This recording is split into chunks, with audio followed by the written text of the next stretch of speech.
네, 안녕하세요. 이상준 목사입니다. 오늘은 시편 11편 내용을 같이 나누도록 하겠습니다. 1절부터 7절까지니까요. 함께 소리내서 말씀을 읽고 그 다음에 오늘 내용을 같이 나눴으면 좋겠습니다. 우리가 계속해서 세 번역으로 살펴보고 있죠. 그래서 같이 한 목소리로 1절부터 7절까지의 말씀을 읽도록 하겠습니다. 같이 읽을까요? 내가 주님께 피하였거늘 어찌하여 너희는 나에게 이렇게 말하느냐? 너는 새처럼 너의 산에서 피하여라. 악인이 화를 당기고 시위에 화살을 메워서 마음이 바른 사람을 어두운 곳에서 쏘려 하지 않느냐? 기초가 바닥부터 흔들리는 이 마당에 의인인들 무엇을 할 수 있겠는가? 주님께서 그의 성전에 계신다. 주님은 그의 하늘 보좌에 앉아 계신다. 주님은 그의 눈으로 사람을 살피시고 눈동자로 꿰뚫어 보신다. 주님은 의인들을 가려내시고 악인과 폭력배를 진심으로 미워하신다. 불과 유황을 악인들 위에 비오듯 쏟으시며 태우는 바람을 그들 잔의 목으로 안겨주신다. 주님은 의로우셔서 정의로운 일을 사랑하는 분이시니 정직한 사람은 그의 얼굴을 뵙게 될 것이다. 아멘. 예, 그래서 오늘 이 말씀을 가지고 우리가 시편 11편을 같이 살펴봤으면 좋겠습니다. 11편을 한마디로 요약을 한다면 하나님을 향한 그 변함없는 신뢰, 또 하나님을 변함없이 의지하겠다고 하는 그 시인의 고백을 우리가 확인할 수 있습니다. 그래서 우리가 이제 11편을 신뢰시 혹은 확신시라고 부르기도 합니다. 그리고 이제 지금 시인은 악인들의 폭력과 횡포 앞에 놓여 있고요. 그리고 그 주변의 사람들은 시인에게 도망가라고 이제 이 악인들, 이 대적자들을 피해서 도망가라고 촉구하고 있죠. 하지만 시인은 그럼에도 불구하고 자신을 보호할 하나님을 끝까지 신뢰하기로 결정하고 내가 하나님을 의지하겠다고 고백하죠. 그래서 이 시편을 방금 얘기한 것처럼 이제 신뢰시 혹은 확신시라고 부르고 있다는 걸 여러분 기억해 주셨으면 좋겠고요. 우리가 이제 계속 그 시편에서 확인했듯이 시인이 겪고 있는 이 고난, 이 고통이 정확하게 뭔지는 모르겠습니다. 다만 우리가 이제 추측컨대 그 11편의 제목이 이렇게 되어 있잖아요. 지휘자를 따라 부르는 다윗의 노래라고 되어 있기 때문에 아마 이게 이 시인이 다윗이라고 한다면 사울에게 쫓기고 있는 그런 상황이 아닐까. 우리 본문의 내용을 좀 살펴보면 사울에게 쫓기고 있는 그런 상황 가운데서 아마 다윗의 이제 주변에 있는 사람들, 다윗을 아끼고 사랑하는 사람들은 그렇게 이제 충고를 했을 것 같고요. 그럼에도 불구하고 다윗은 끝까지 주님을 신뢰할 것을 고백하는 그런 내용이 오늘 11편의 주된 내용입니다. 문맥은요, 단락은 크게 어렵지 않아요. 11편은 크게 이제 두 단락으로 나눌 수 있는데, 이제 1절부터 3절, 그 다음에 4절부터 7절. 그래서 1절부터 3절은 하나님을 의지하고 신뢰하는 삶에 대해서 얘기하고 있고요. 4절부터 7절까지는 악인의 멸망과 의인의 안전에 대한 얘기. 항상 모든 시편들이 이제 이런 주제들을 다루고 있는데 그런 이야기들을 이제 하고 있습니다. 그래서 11편은 길지 않은 시에서 두 단락으로 나눌 수 있다는 거 그렇게 이제 내용을 이해하시면 좋을 것 같습니다. 그러면 간단하게 좀 우리 내용을 좀 살펴볼까요? 먼저 그 1절을 보면 시인은 자신에게 닥친 위험 상황에 대해서 이제 방금 얘기 드린 것처럼 주변 사람들의 그 충고를 듣게 되죠. 빨리 이제 도망쳐라. 다른 데로 피신해라. 지금 너를 죽이려고 하는 대적이 너를 계속 찾고 있고 너가 곧 있으면 이제 굉장히 위험한 상황 가운데 놓일 수 있다. 뭐 그런 이제 충고와 아마 그런 이야기들을 이제 주변 사람들한테 들었던 것 같아요. 그래서 그런 이야기로 이제 그 시인이 1절을 시작하죠. 그래서 그 사람들의 말, 그 주변 사람들의 충고를 뭐라고 표현하고 있습니까? 1절에 보니까 너는 새처럼 너의 산에서 피하여라. 그러니까 뭐 사냥꾼이 이제 그 새를 잡으려고 쫓아오면 그 너의 산으로, 너의 안전한 그 산으로 도망쳐서 이제 피신하라고 하는 얘기를 하는 거죠. 그러나 이제 1절을 보면 시인은 그런 주변 사람들의 말에 약간 이제 화를 내는 것 같아요. 뭐라고 화를 내느냐?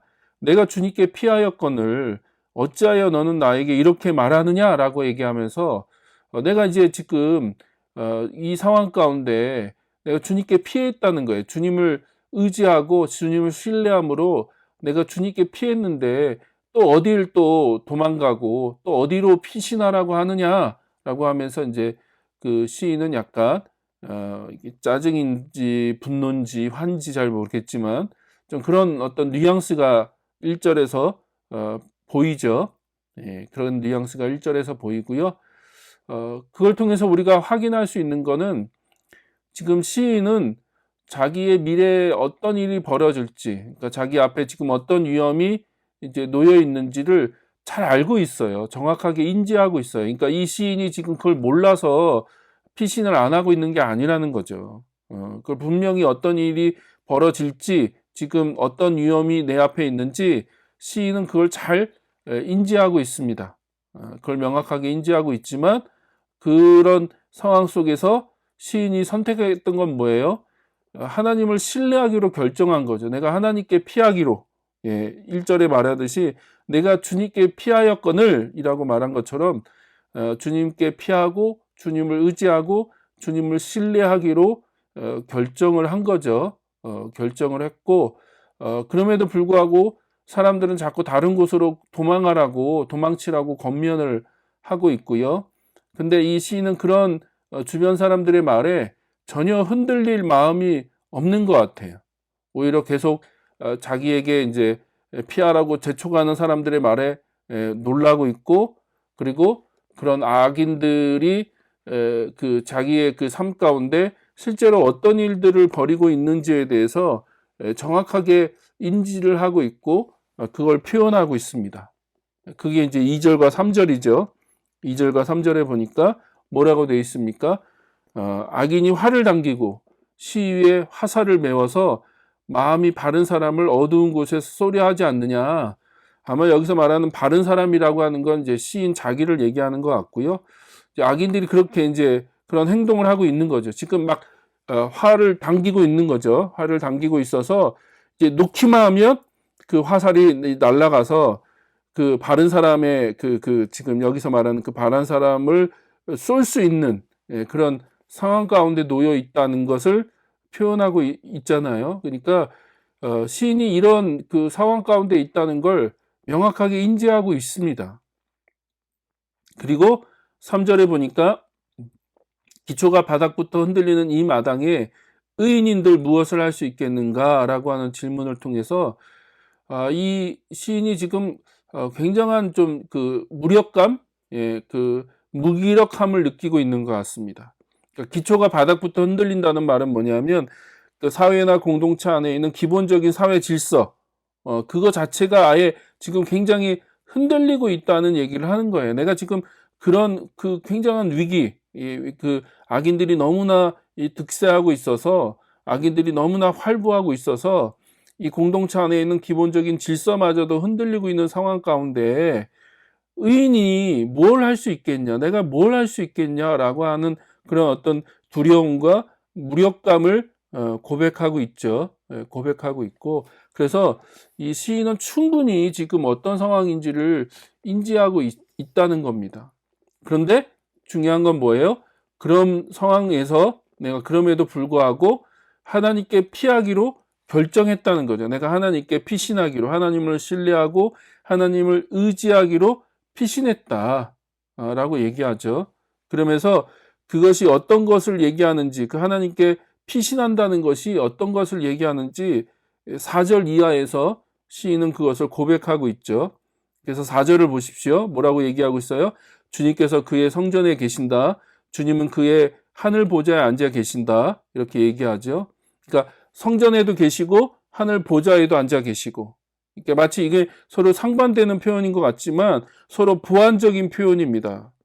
왜냐하면 성전이 있고요. 그 안에 지성소가 있고 그 안에 언약궤가 있고 언약궤 위에 그룹이 있죠. 그렇죠? 천사 그룹이 있고 그 그룹 사이에 하나님이 임재해 계시잖아요. 하나님이 임재해 계시는, 그게 이제 하나님이 이 땅에 임재해 계시는 어떤 그런 상징적인 모습이잖아요. 그러니까 그 지성소 위에 있는 그 그룹이 하나님의 보좌를 상징하고 하나님이 그곳 가운데 함께 하시고 하나님이 그곳 가운데 임재해 계신다. 그러니까 하나님의 보좌는 원래 하늘이죠. 하나님은 하늘에 계신 분이세요. 근데 그 하늘을 그대로 우리가 눈에 보이지 않고 우리가 알 수 없잖아요. 그러나 그 하나님의 앉아 계신 그 보좌를 그대로 형상화해서 이 땅에 만들어 놓은 게 뭐예요? 그게 성전이잖아요. 성전. 그러니까 성전은 하나님의 임재, 하나님의 다스리심을 표현하는 거죠. 그러니까 하늘에 있는 보좌와 땅에 있는 성전은요, 그대로 연결되어 있다는 거예요. 그러니까 하나님이 하늘에도 계시고 성전에도 계신다. 그리고 그렇게 하나님이 그곳에 임재해 계시고 통치하신다라고 하는 얘기를 하는 거죠. 그러면 그런 하나님이 뭘 하고 계시다고 얘기합니까? 4절에 주님은 그의 눈으로 사람을 살피시고 눈동자로 꿰뚫어 보신다는 거예요. 사람들을 살피신다는 거예요. 그 사람들을 하나하나 다 살피시고 그 눈동자로 그 모든 사람들을 꿰뚫어 보신다는 거죠. 그들의 마음과 생각과 삶의 모든 것들을 하나님이 다 알고 계시고 꿰뚫어 보시고 통치하고 계시고 또 그 모든 것들을 다스리고 계신다고 하는 얘기를 하고 있는 거죠. 다 아신다, 하나님이. 그리고 5절에 뭐라고 얘기합니까? 주님은 의인을 가려내시고 악인과 폭력배를 진심으로 미워하신다는 거예요. 그러니까 의인과 악인을 구분하신다는 거죠. 예, 그 악인 중에서 의인을 가려내시고, 그렇죠? 예, 가려내시고 그 악인들, 그 폭력배들을 진심으로 미워하신다. 하나님 그들의 그 삶과 그들의 생각과 그들의 행위를 하나님 너무너무나 미워하신다는 거예요. 그래서 미워하신 하나님, 그 악인들과 폭력배들을 미워하신 하나님이 어떻게 하십니까? 예, 6절과 7절을 보니까 불과 유황을 악인들을 위해 비오듯 쏟으시며, 그렇죠? 이건 이제 심판을 얘기하는 거죠. 마치 이제 소돔과 고모라의 그 유황불이 쏟아 내린 것 같은 그런 표현을 하고 있는 거죠. 그래서 하나님이 불과 유황을 악인들 위해 비오듯 쏟으신다는 거예요. 그리고 태우는 바람을 그들 잔의 목으로 안겨주신다. 그 태우는 바람. 그래서 그 모든 것들을 진멸하고 불태우고 하나님의 그 심판을 상징하는 거죠. 이거는 그런 태우는 바람이 그들의 목으로 주어진다는 거죠. 그러니까 하나님이 그 악인들, 그 폭력배들, 그들을 하나님이 심판하시고 그들을 진멸하신다는 것을 얘기하는 거죠. 또 7절에 보니까 주님은 의로우셔서 정의로운 일을 사랑하는 분이시니 정직한 사람은 그의 얼굴을 뵙게 될 것이다 라고 얘기하는 거죠. 그래서 하나님 뭐라고 얘기하세요? 하나님은 의로운 분이셔. 하나님은 정직한 분이셔. 그래서 하나님은 그 하나님 앞에 정직하게 서 있는 사람, 하나님을 신뢰하고 의지하는 그 사람을 하나님은 보호하시고 이끄신다는 거예요. 그걸 뭐라고 표현해요? 그의 얼굴을 뵙게 될 거라는 거예요. 정직한 사람은 하나님의 얼굴을 보게 될 것이다. 그러면 하나님의 얼굴을 보게 된다는 건 뭡니까? 하나님의 얼굴을 보게 된다는 건 어떤 의미냐면 하나님께서 일하시는 것들을 볼 수 있다는 거예요. 하나님의 임재, 하나님의 역사, 하나님의 구원, 하나님의 응답, 하나님의 보호, 하나님의 인도하심을 그 삶 속에서 실제적으로 볼 수 있게 된다, 경험하게 된다. 그걸 얘기하는 거죠. 진짜 하나님을 본다는 의미도 있지만 사실 하나님께서 그의 삶 가운데 행하시는 놀라운 일들을 보게 되고 경험하게 될 거라는 거죠. 그래서 지금 시인이 자기를 그렇게 빗대어서 얘기하는 거죠. 그렇게 정직한 자를 하나님이 구원하시고 그 정직한 자에게 당신의 얼굴을 볼 수 있도록 하시는 것처럼 내가 그런 하나님을 내가 의지해서 내가 지금 하나님께 피한다는 거예요. 그래서 그러면 그 하나님이 반드시 나의 삶 가운데 그런 놀라운 일들을 행하시고 이루실 것이다 라고 하는 얘기를 하고 있는 거죠.